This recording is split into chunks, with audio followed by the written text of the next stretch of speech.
Amava restare da sola, lontano dal mondo. Una bambola di stoffa la notte se la teneva in grembo. Figlia di una guerra, lei nata sotto le bombe.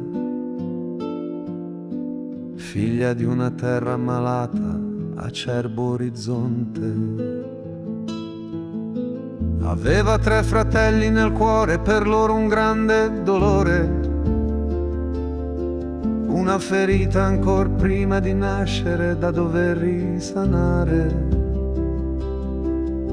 Un padre e una madre, 2 statue di lacrime e sale. Una strada polverosa da dover affrontare senza mai voltarsi, pur sapendo di non poter tornare. Nel cuore speranza malgrado, una vita da cane.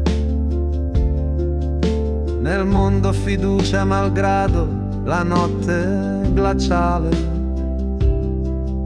Se avesse saputo non avrebbe lasciato il villaggio. Meglio morire tra i propri ricordi che sotto un cielo selvaggio.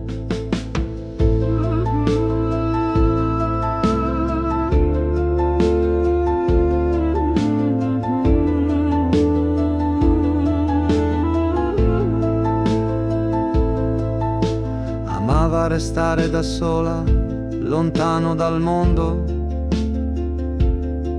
Ma il destino per certe persone è un ciclo orrendo.